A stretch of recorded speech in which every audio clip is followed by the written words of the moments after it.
Hello, my friends. One more week in New York here. Get back to LA next week. How you guys doing today? Get John on here in a minute. Got a bunch of good questions this week. Been running around the city. The energy is crazy in New York right now. Let me grab John. Hey. What's up? We back. How are you, man? I'm good. Why did Instagram still not fix this? Like, my entire screen is covered with this platform annoys me. Why what is it? What does it look? On my screen, it's all comments. And you can tap on the screen, and I think it will reduce the comments. It used to. Doesn't anymore? Doesn't anymore. Oh, mine seems to do that. Maybe. It's annoying. Yeah, it's okay. It's okay. I just look at your face. It's fine. This is the tech platform thing, right? We talk about it with the streaming services all the time. Every week they change something, and we all have to play catch up.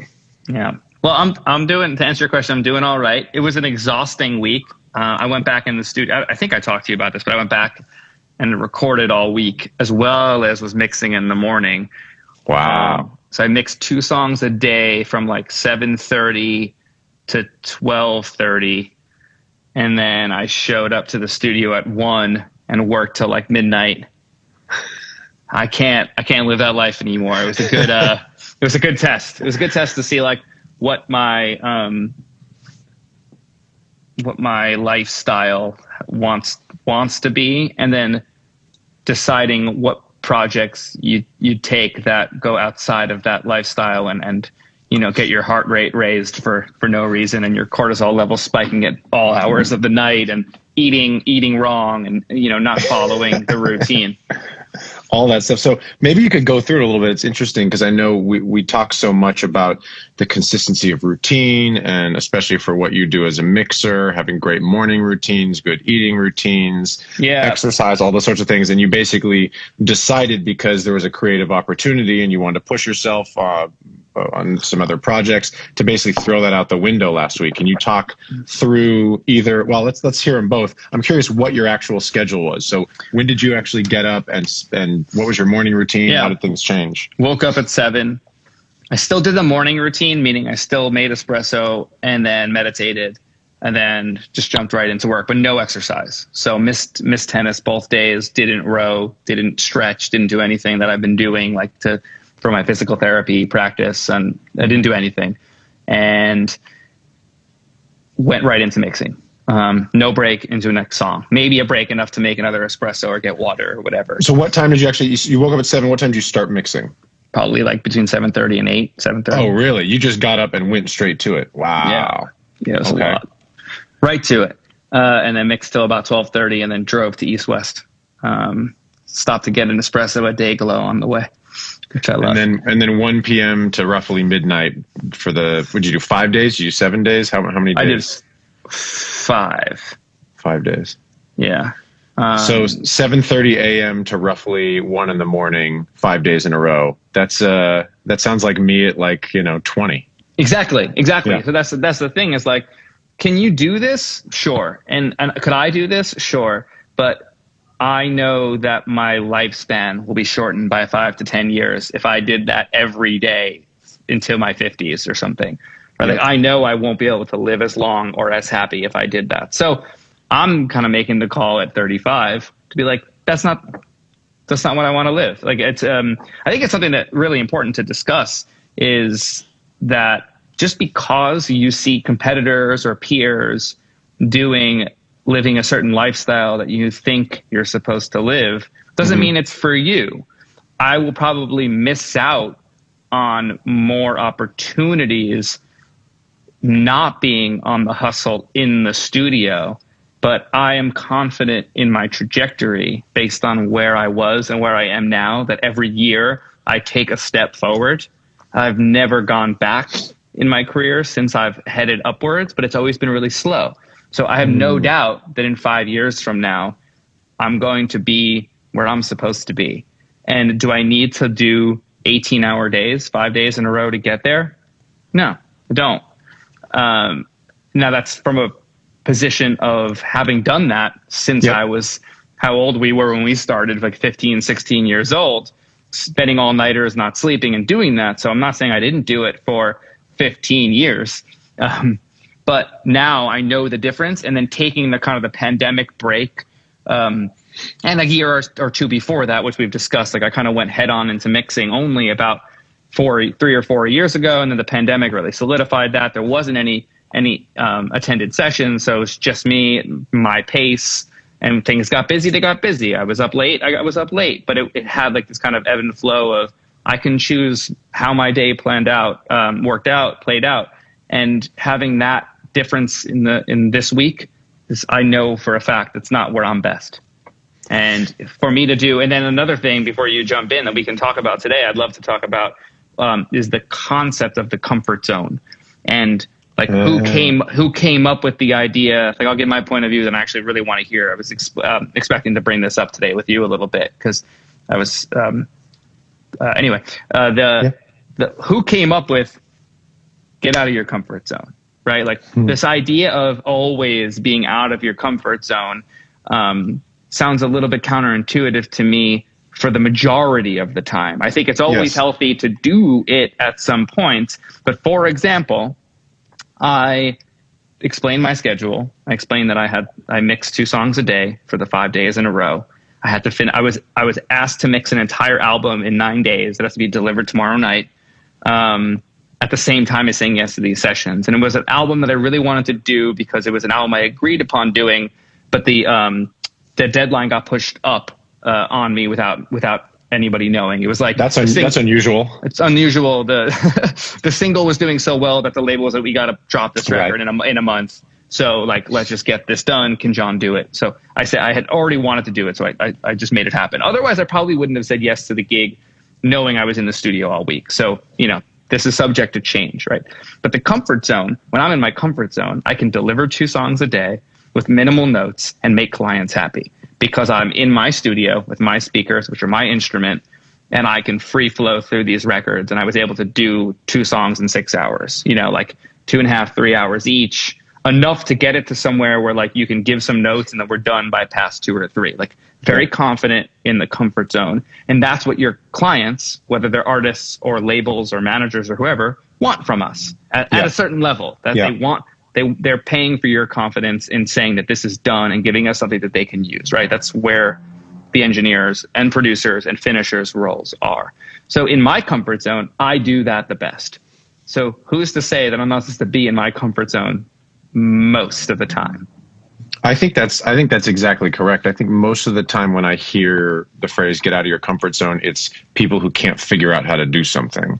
I think getting out of your comfort zone, a lot of people are impeded in their creative progression by staying in the same place. But of course, and it actually is maybe it links to a question Odriz asked last week, which we didn't get to in this week. How do you get consistency in your mixes? It turns out you do need to, put in the time, get good monitoring, be mixing a lot, but in a consistent place that feels comfortable. So you're especially for mixing and mastering engineers, maybe the best example, an environment where you can really hear everything, where you're very confident in what's happening. So then you can make creative decisions within a very comfortable place. And it's a hugely important thing to do. I think a lot of people get stuck before they get to that place by not doing things that are uncomfortable. So I think you're absolutely right that getting out of your comfort zone is a thing to do when you feel stuck and you want to get better, you want to improve, you want to, in order to take steps, you need to do things that are uncomfortable and to learn them. But it is very important, as we talk about, again, whether it's literally with something like a monitoring environment that you know well, or having good routines, consistency, a place where you're not going to be affected by sonic things or other life things, or all of a sudden you don't sleep well one night because you're up way too late because you don't have consistent sleep schedule. Those sort of things are hugely important to have a comfort zone to work from. And then if you want to get out of that and do new things and push yourself, kind of like what you did last week, get out of your comfort zone. So you're like, all right, I haven't done this in a while. I've been consistent with my mixes and my mixing, but I also want to get back in the studio and work on some records. Let's see if I can do it at the same time, just to see what happens. It was probably very educational. And even if the education is, I don't want to do this all the time, but I still can. And it was a good opportunity, and I switched things up. Now you probably can now even refine your comfort zone even better, having come off of that. Exactly. There's a fine line between like finding yourself stagnant because you're not pushing yourself, but within that comfort zone, I think someone even said it in the chat. Like that's where you have chances to innovate, elevate, and push yourself even further. Is kind of in those parameters, and not being now. I don't want to not say that it's not good to go out of the comfort zone, right? I think that's extremely important, and I'd be a hypocrite to say that most of my life, every time I felt comfortable somewhere in my career, that's when I pivoted. I'm just trying to make like a quote unquote adult decision now. It feels more like, I have more perspective and wisdom at this point in my life to say, no, I think there is a place to coast. That when you're giving people what they want from you, I think sitting in that comfort zone and coasting for a time is probably the right decision. And then at some point, it'll be known to you that you should, or at least something you should be aware of, that maybe there's a time to get off the coast and to do something new. I like the way, yeah, but both Preston here and Wavy Main, instead of staying in your comfort zone, make your comfort zone cover more area, expand your comfort zone. That's a really good way to think about it. And I think a lot of us, this is one of the reasons that you and I talking is always interesting, is we do very different things. I'm out here in New York and stayed for another week just so I can get out of my comfort zone. And I'm working on my laptop and I'm working on some song demos. I'm going to do some sessions this week, and it's not going to be at my studio, and it's not going to be with my monitoring setup, and it's not going to be with my keyboards. And I'm not going to do this forever. I'm going to go back next week and be back in my zone. But like, to be here and be in a bunch of sort of uncomfortable environments is exciting to me, because I want to make weird sounds and try new things. And, I'm not trying to hone in on the perfection of my mixes, because that's not, both my personality and my profession. I do a wider array of things. So I'm actively trying to get outside of my comfort zone, but also knowing that I have a place that's very consistent. So a lot of these things of like, okay, find a good routine, find consistency, find a good monitoring setup. That thing is really important. And sometimes it's really important to get out of that and change things up just to make sure you're progressing, just to keep yourself interested. I think, a lot of the advice that gets given out there, you don't get the nuance of like, these things are specific to your situation. And one person should do more of this and one person should go the other direction, depending on where you're at. And I know there's people watching this, and lots of great discussions on the Discord of people that are trying to get to that next step of professionalism or making their stuff sound consistent or sound great. And the advice is going to be different based on where you are. And even for someone like you or someone like me who's advanced in our career and had hits and worked on lots of different things, sometimes I need to spend the next few months getting more consistent and doing more of the same routine. And sometimes I need to get out of here and push myself. Yeah, I think it's nice to just challenge the general consensus that's the advice you hear almost on every interview that someone talks about on a Mix with the Masters or a Pensado's Place interview, which is, oh, you gotta be on that hustle and get out of your comfort zone. It's like, well, we haven't talked about when to stay in the comfort zone yet, because it's like we tend to like to do, or I at least like to do, and you go on the ride and the journey with me, which is just challenge the conventions. Because if you're aiming at getting into a comfort zone, why do you have to aiming at staying out of it all the time? Why can't you aim at staying in it for some time? If you're aiming on, it's back to the compression always. It's like, if you always think you're supposed to, there's got to be room for not having to. Yeah. There's always another side to the argument, and I've never heard anybody talk about it.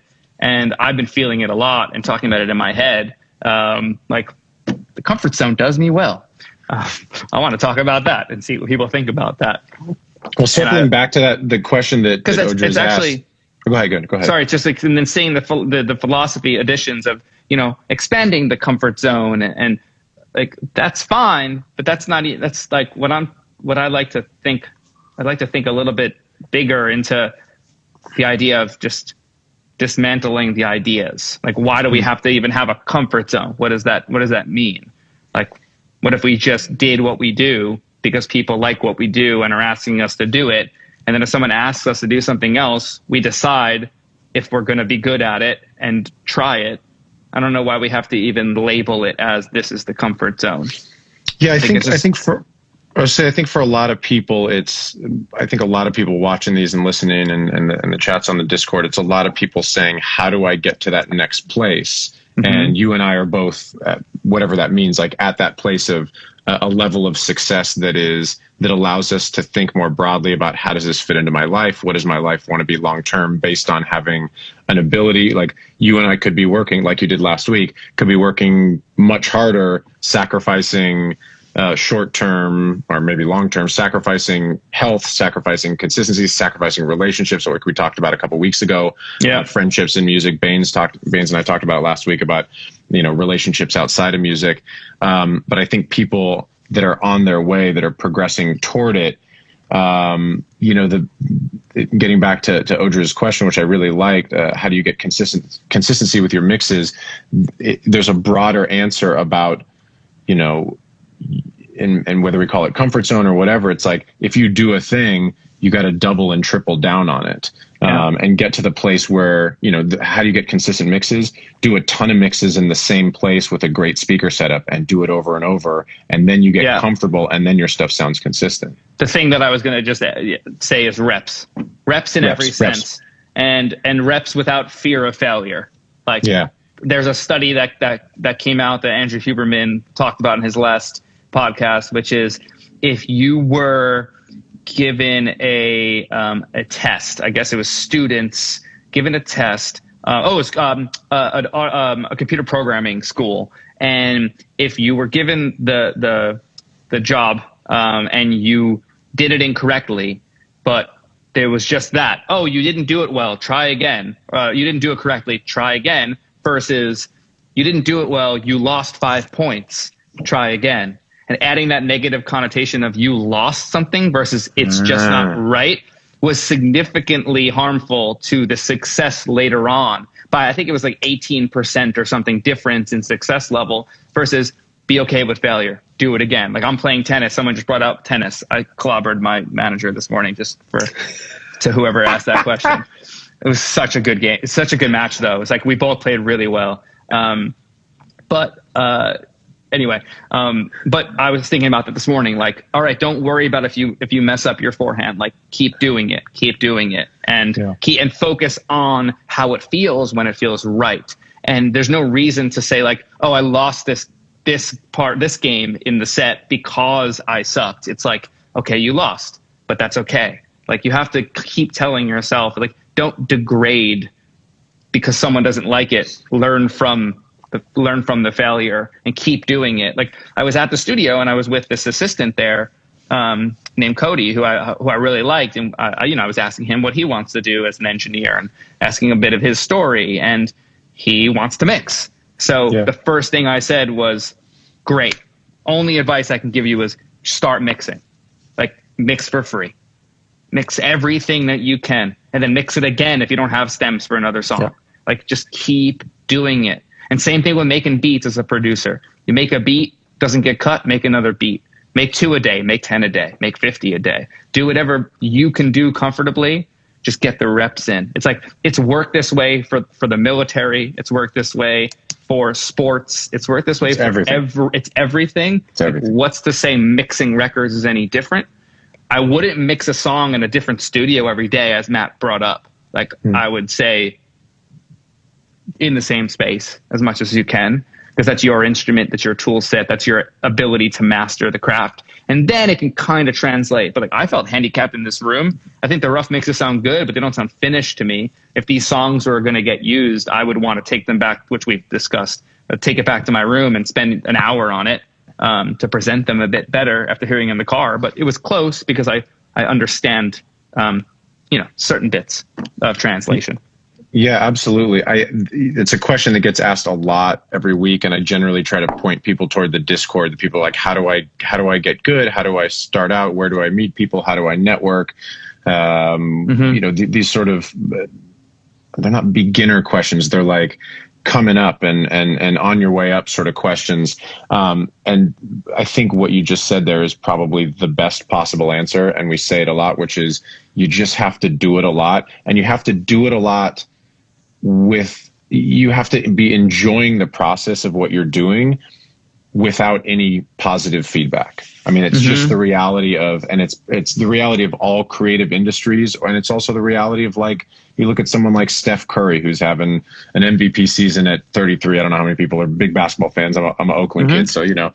I'm not, but I heard this over the weekend, like how exciting this is, you know. And he's a guy who is, you watch his warm-up routine before the games, and it's more insane than any basketball I've ever played. Like, he's a guy who's just put in so much time by himself. John, me, anybody who's doing anything at somewhat of a high level, and I realize I just analogized us to Steph Curry, which is hilarious. Didn't mean that. But, like, the people that are really great at what they do have just put in a huge amount of time without people going, yeah, you should be doing that. Great. Like, having a career in music or a career in sports, these things that are very competitive, and also they're very competitive. They require a huge amount of time by yourself getting good. So you have to figure out that process for yourself. A friend of mine years ago said, you have to make art for its own sake. Like, you can't be making things hoping that people will encourage you along the way, because there's people out there that are doing it by themselves.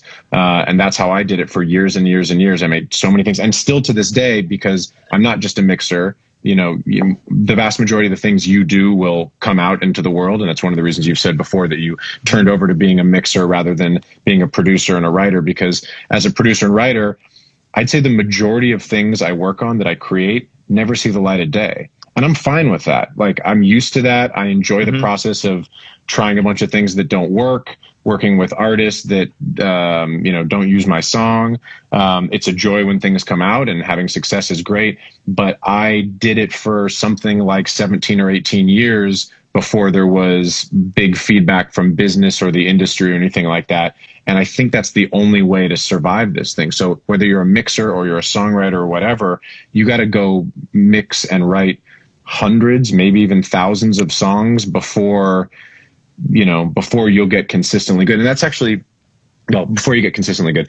The other question I was going to ask you, and I don't know if you've ever thought about it this way, I think you feel confident in saying that you can pretty confidently, consistently mix good sounding records or records to your satisfaction. How many songs do you think you mixed? Just number of songs, or even if you mix a song twice, let's count that as 2 mixes. How many mixes did you do before you're like, I feel confident in consistently making good things? My God, thousands. So, but 2,000 maybe. So this is an important thing for people going like, how do I make my stuff sound good? Mix 2,000 songs. Yeah, at least. I mean, that's a big fucking number. Yeah. You know, so he said I remix old sessions just for practice. I was doing that. You know, I think I recorded my first band somewhere around age 12, and I remember mixing things on, like, in my basement studio when I was 16 or 17. And then when I got new gear and got a new laptop and started moving on to computers when I was 19, I went back and remixed old stuff. And I don't think it was till my mid-20s until I was like, okay, I think I can do this pretty consistently. And still would produce some things that weren't that great and whatever, but like, that's like 13 years of making records all the time before I was like, okay, I think I'm getting a handle on this. And even then, I look back at stuff I did when I was 25 and I'm like, oh, that's, you know, I didn't know how to do this or that, but it's 1,000 years. So the only way to, again, we talk about no shortcuts. The only way to get through that is to just do it, is to just put in the time. Thousands, huh? 2,000? Thousands. So I also want to just hit this quick question, which was, and then I have another thing to bring up for you. Do we have to pay engineers if the result is bad? And then Preston says, what do you mean by bad? And then Ferry Drip says, bad, like bad sounding. The answer is yes, you do. It's a work for hire, so you're paying to get something. What is bad? Is it incorrect for the song? Can it be worked on? Can we give notes to get it somewhere? Have you given a reference? Does your thing sound good before it gets there? Are they aware that they're supposed to take it further than where it's at, or that you're happy with where it's at and they're only supposed to upgrade it 5 to 10%? And not make it sound good or bad, whatever that means? Like, have you had a conversation with the person? There's more to ask than the question is all I wanted to bring up. I don't even know what bad means, because I've mixed songs that sound bad that work really well. So I don't know what bad means. Yeah, there's definitely, we could, and maybe we'll do this when we do a full business live. When I get back to LA, I want to have some conversations. I'd love to actually go through with you. You mentioned a couple weeks ago talking about rates. It would be cool because we do get questions about what do you charge? What did you charge? What did you start out doing? It'd be cool to go through that whole thing. But there is an unfortunate reality, and I fight against it. I know you fight against it too, that sometimes people don't want to pay for something that they've agreed to pay for. And I would like to do everything in my power to reject those people, reject that idea, and fight against it. Because when you hire someone to do a job, especially in an industry like this that is competitive, entrepreneurial, there's no consistency, there's no retirement plans, there's no 401k, there's no scaffolding for how we're supposed to do this. The idea that people would say, hey, I'm going to pay you X money to do something, and they don't like the result, and then they don't pay you, is frankly fucking bullshit. Yeah. And there's it's time away from the ability to take another project. Yeah, you're taking food out of somebody's mouth, and that's just, that's bullshit. Yeah, I don't like it at all. So I wanted to just touch that because if someone's asking that question, just put the kibosh on that right now.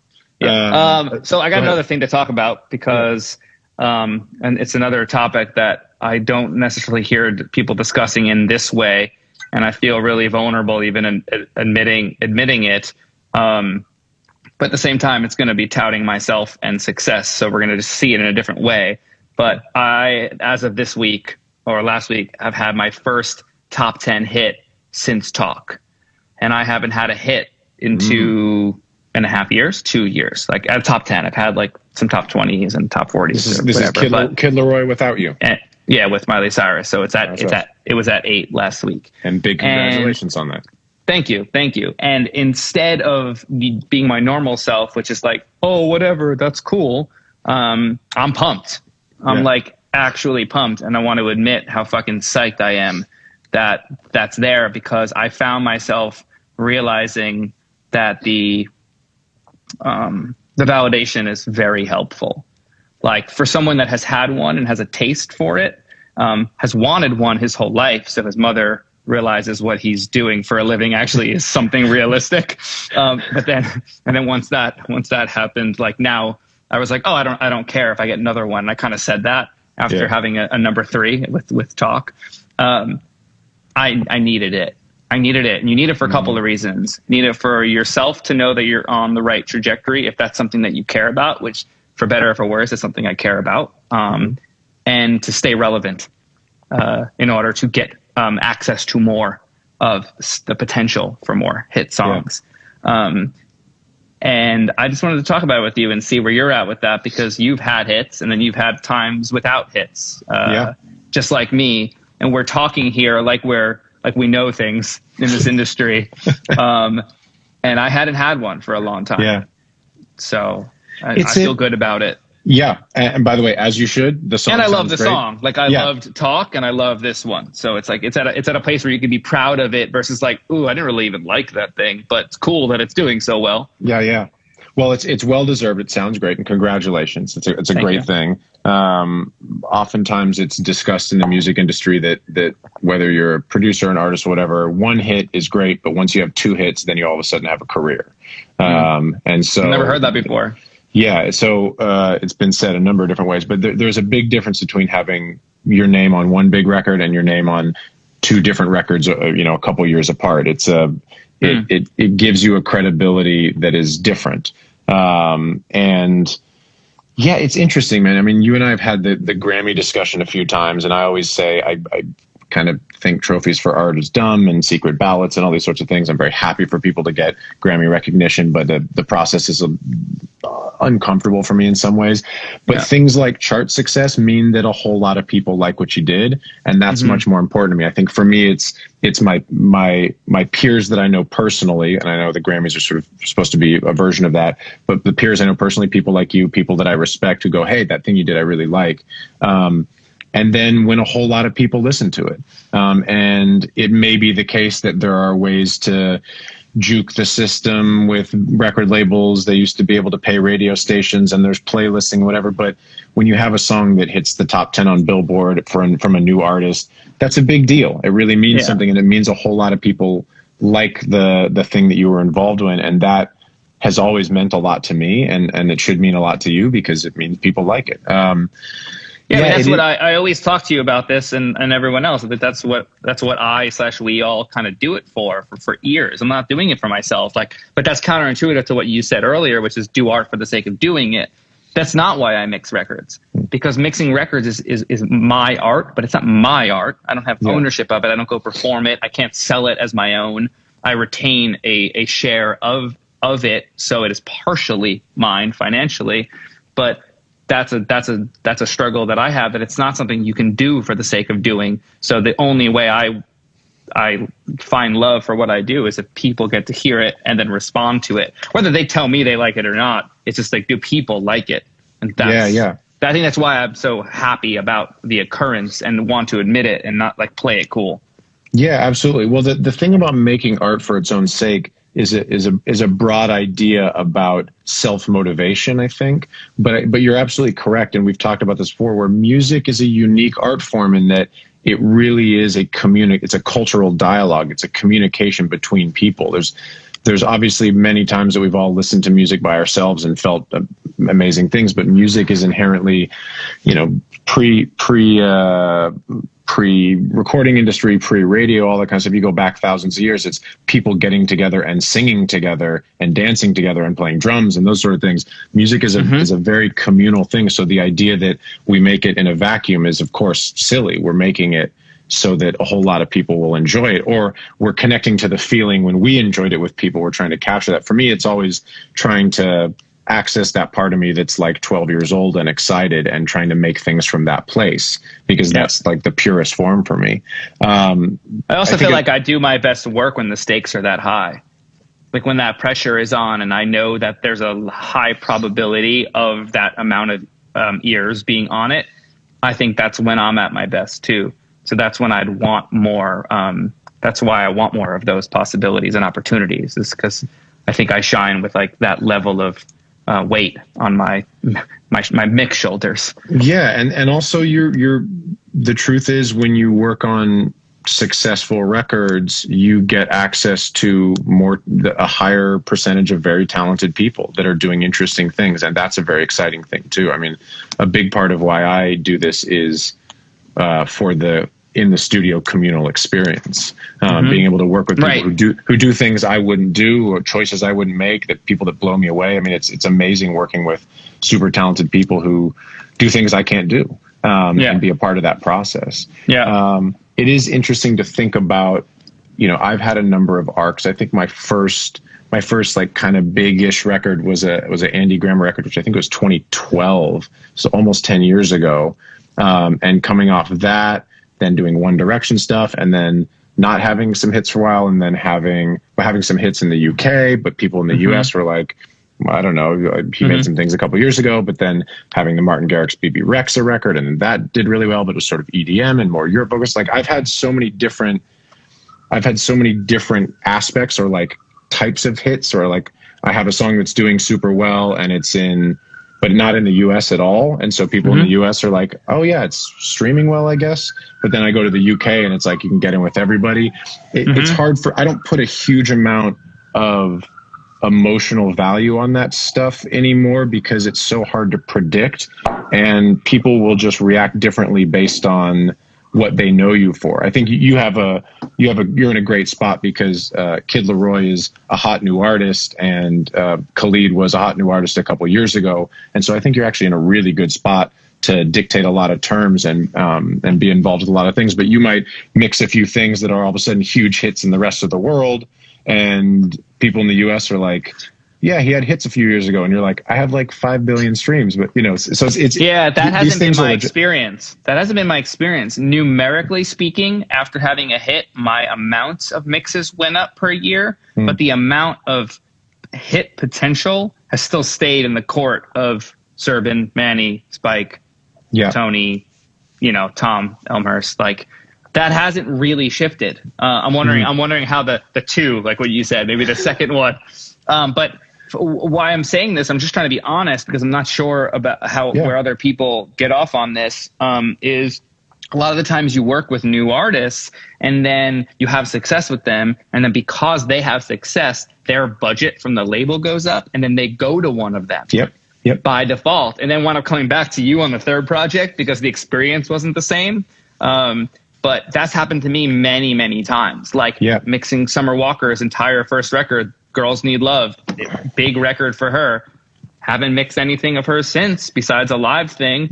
It's not like a slight to me. I know it's not personal, but like, budget's higher. Go try someone else that has more success than this kid.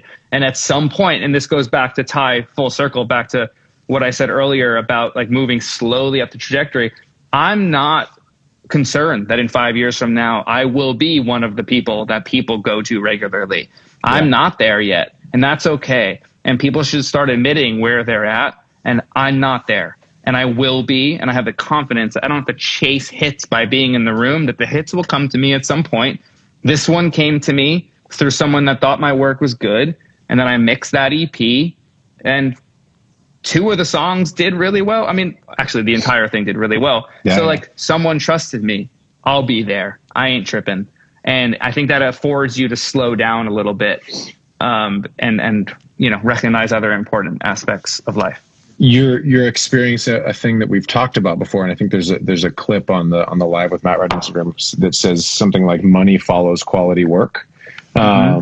You obviously you're getting paid well, but the other side that's not money is opportunity follows quality work, and you are doing obviously very high quality work at the highest level, making amazing sounding stuff, but you will get recognized for the last 3 or 4 years, maybe 3 or 4 years from now. You know what I mean?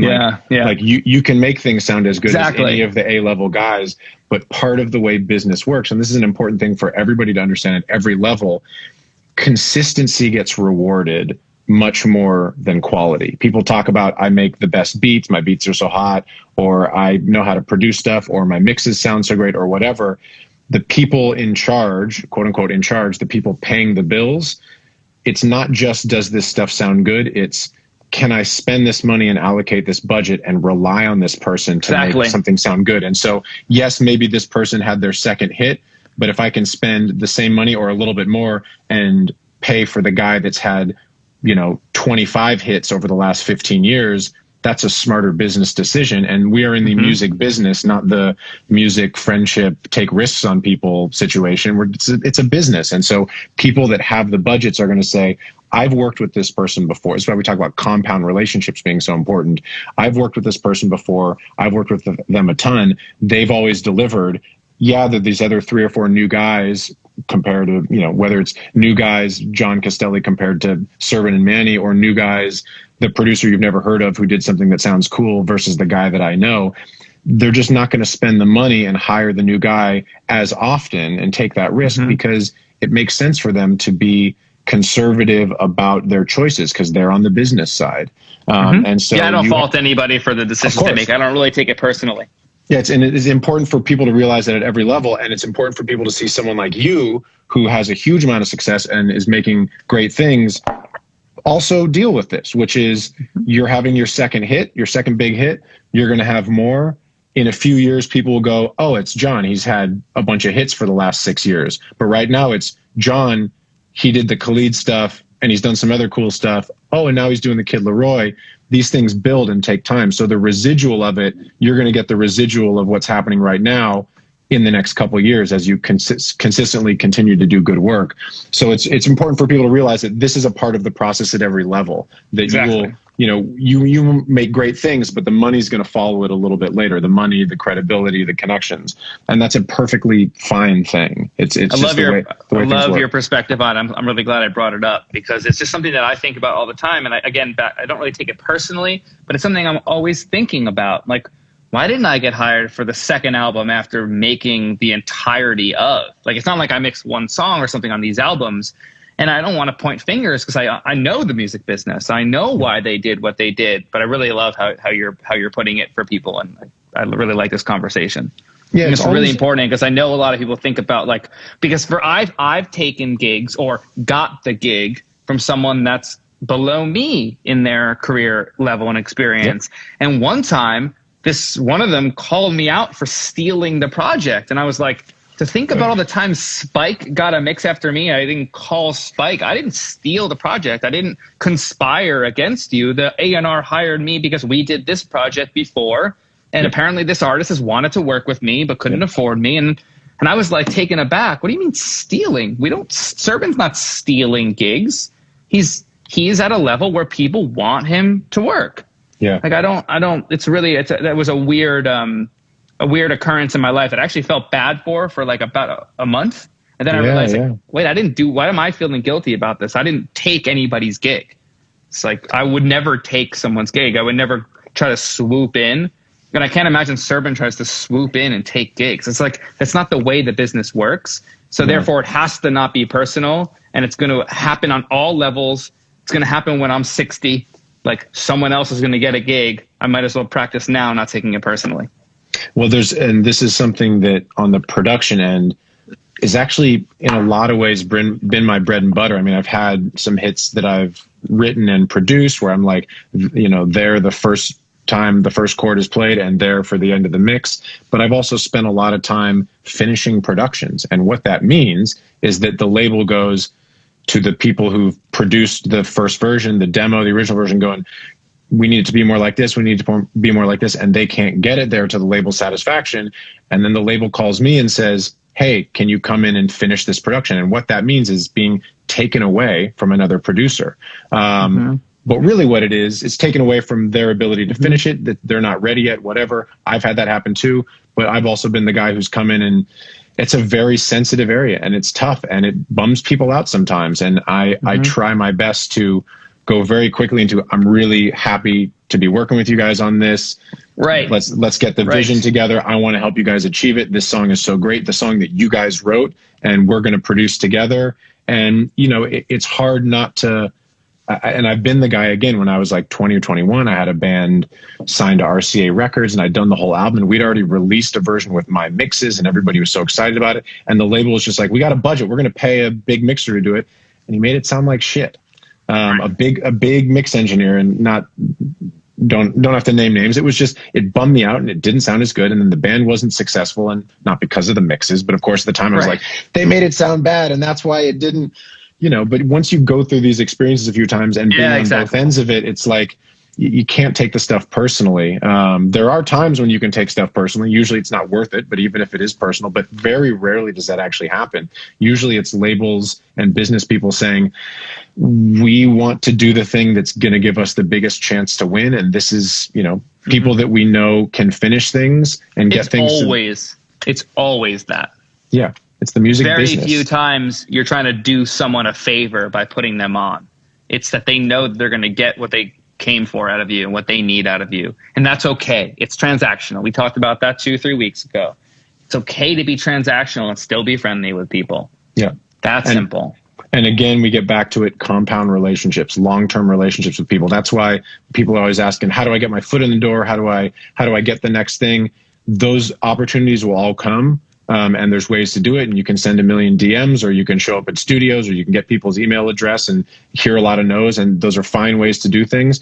But the best way to have success in this industry is to find a bunch of other people around you that you like working with, that you can push each other and make great work and come up together. And it doesn't mean that you'll come up together, meaning all 5 of you that you're working on a few records are going to be at the Grammys in 10 years together. But it does mean that you're going to be making things together and building relationships with people at your level that you can work on for a long time. Because then in 10 years, when, I talk about it, I've talked about it before, where my buddy Tyler Brown, who was basically the day-to-day point man for One Direction, the first One Direction thing I worked on, I did with him, and it became a hit. And he's running the label 6 years later and hiring me for everything. Like, we had a great relationship. We worked on a bunch of things. He asked me for one thing. We got across the finish line. And then the second thing was a last minute. And I just, I worked like crazy from noon till 8 a.m. the next day to get a song done on a deadline. And from then on, it's like, we have a hit, and I prove that I'm going to work super hard and we work well together. So when he's running the label 6 or 7 years later, he just hires me for stuff, because he knows not only can I make good sounding records for him or to his satisfaction, but I'm consistent and I'm going to show up, and it's not a risk with me.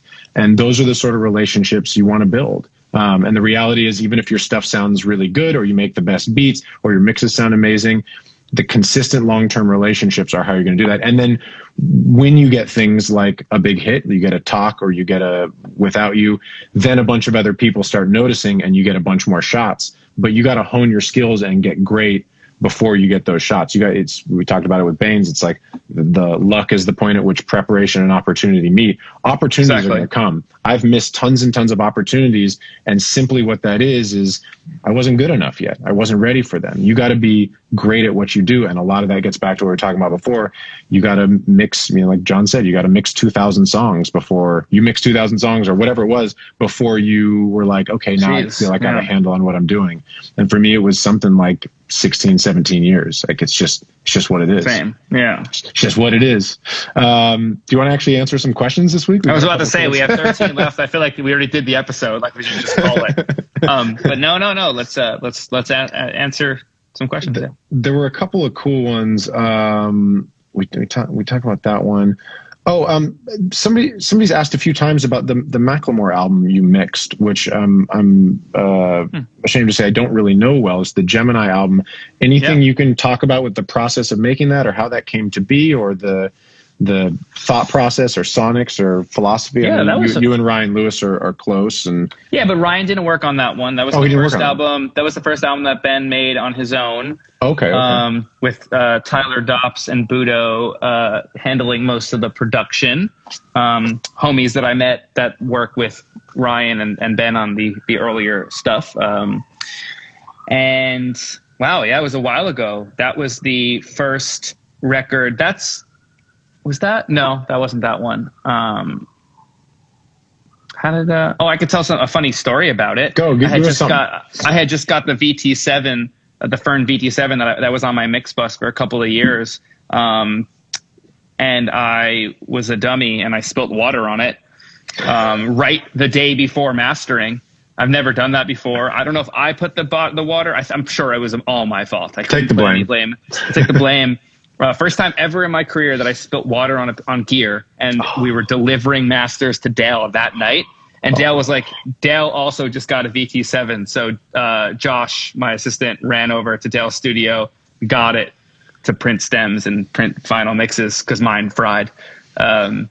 We let it dry out and like replace some tubes, and it was fine. But I've never done that. That was on that album. That scared the shit out of me. Now there's no water on the desk. That record was fun. I mean, that actually did quite well for Ben as a solo record. I think that Glorious song wasn't a top 10. I think it was like a number 12 peak or an 11. Like, he did really well with that. I don't really have much to say on it. It was fun for me. I love when Ben comes out, like he comes to the studio and, we do all the mixes from afar from Seattle. And then he shows up for a week, 2 weeks, gets a hotel and comes over every day, and we kind of lock in and do a lot of tweaks. He would laugh if he saw this, but I just call him 0.7 King because he's always like, vocal 0.7 up. And I'm like, sure, it's not 1 dB. Sure, it's not 0.5. Like he's always 0.7. And I have an adverse effect to odd numbers. So I just went, I was like, how about 0.8? Just like stupid jokes. But I like that he shows up. He's very involved. He'll sit down and he'll nudge vocals himself instead of telling me to nudge him. If he's thinking of bars ahead, once the mix is in a different position than like the overcompressed rough, like when things are loosened up, he'll readjust timing, and he does it himself. He can produce. I mean, he produced Glorious a lot by himself. That song that did well. Like I think he made the beat. Him and Budo. Like he's super hands-on. So, and I love working with hands-on artists that know what they want.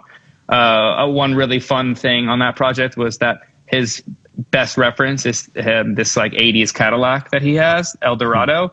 And since we were in LA, he was like kind of insecure about not being able to test them. He's like, do I fly back to Seattle and then before we master? And instead we rented the car and parked it out front of the gift shop.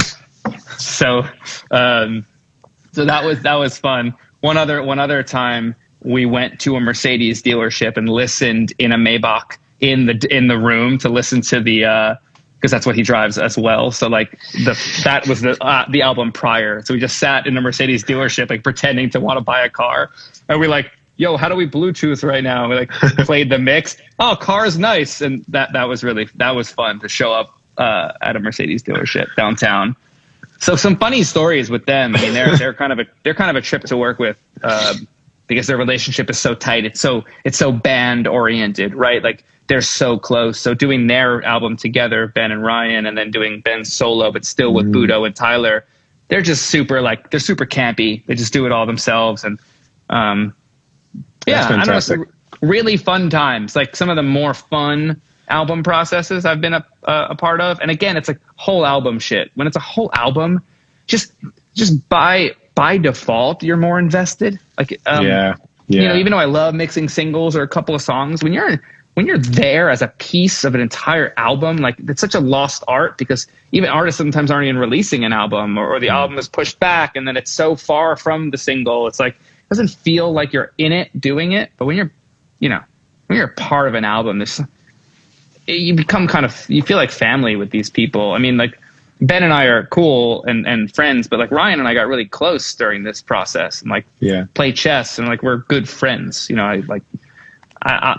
don't know. I like to get really invested, like you do in The Room. That's my version of it, and it's rare that it happens unless you're doing a whole album together. It's hard to really connect over a single.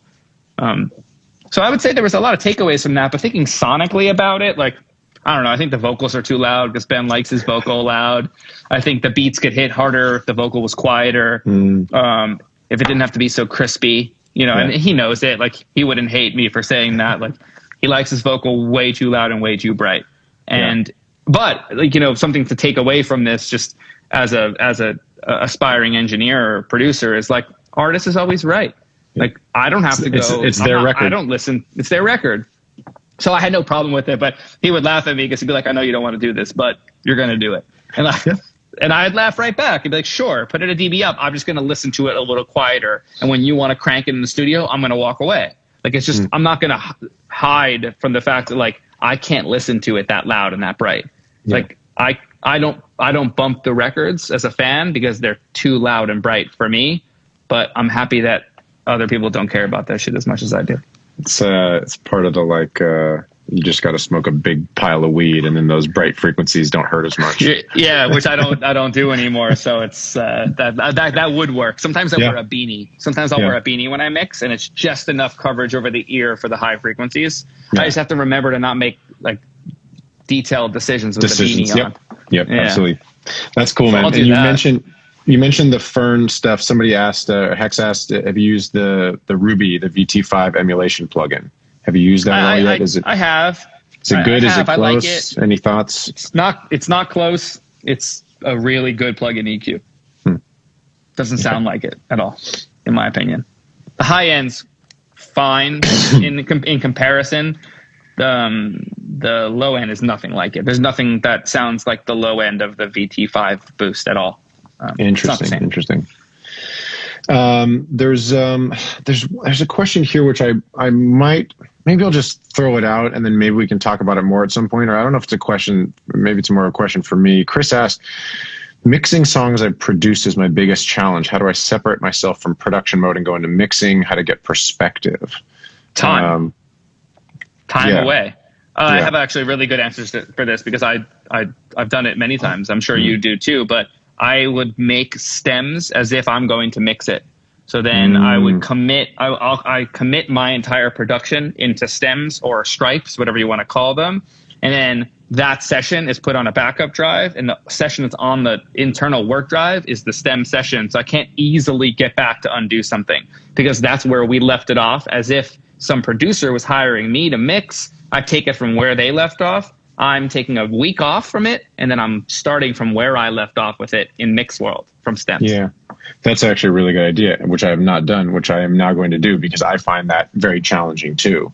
I think that I find it most challenging to mix my own productions when I am sending something that feels finished. And we've talked about this before, I think, but when I'm sending a production and a mix that feels finished to a label and they go, this sounds great, and then they ask for production changes. So then I have to kind of like separate, I have to go back on the gain staging and redo a bunch of things and then essentially remix it but my brain doesn't want to remix it because I've already made it sound how I want. But all of a sudden, if it's like, no, it needs to be more guitar heavy, I have to sort of rebalance and rethink things. Yeah. And so that part is really difficult for me. But I think you're right that if it's just, let's just say in a vacuum and I'm producing something and I'm mixing it, producing it, getting it to how I want, getting it to sound great, then leaving it, working on some other things, then coming back to it is always the best way to get perspective on it. But yeah, dealing with labels and feedback is tough. Can we hit Kid Cutler's thing? Because I'm not sure I understand. I wish we can just, this is a question I would love to have him actually ask. Should we do that as mixers? If nobody does a rough mix, would it be more realistic to mix then mix again? My quick response, I think I know what you're talking about, is, well, number one, I won't mix a song if there's no rough mix. So I want at least the end of day bounce that someone listened to. So if it was a quick offline bounce to disc, I want that. But if you're saying, should we do that as mixers, like make stems? I always make stems. Josh, my assistant, makes stems for me. I don't mix from from in progress sessions. If I think that I need to assess something a bit more in depth, I'll have that hidden and inactive and then bring it up. But I don't want to see plugins from someone else's. I'm a geek and I don't want to touch someone's attack time on their compressor if it's going to change the feel of their shit because I think it should be slower. That's not my job. So I want stems always. Okay, that worked.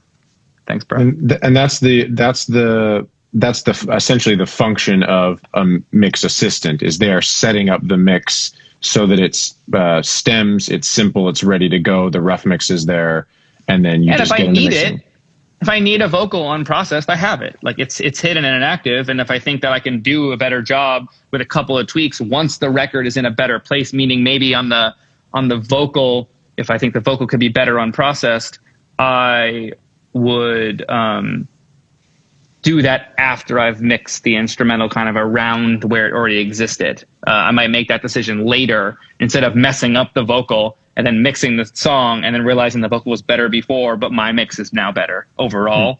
There's there's a reason to have access to it later, but to have a dry stem of where they left it. So I like stems. I also get, I think we've talked about this, but if I mix from stems, it's 100% approval rate.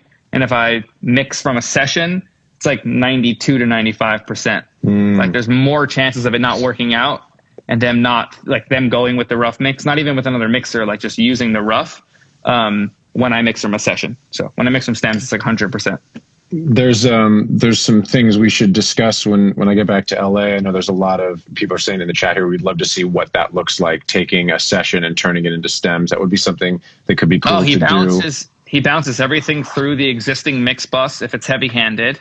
If it's not a heavy-handed mix bus, he'll commit all plugins in place and then give me the mix bus or screenshots of, so I can remake something similar depending on the DAW that it was in.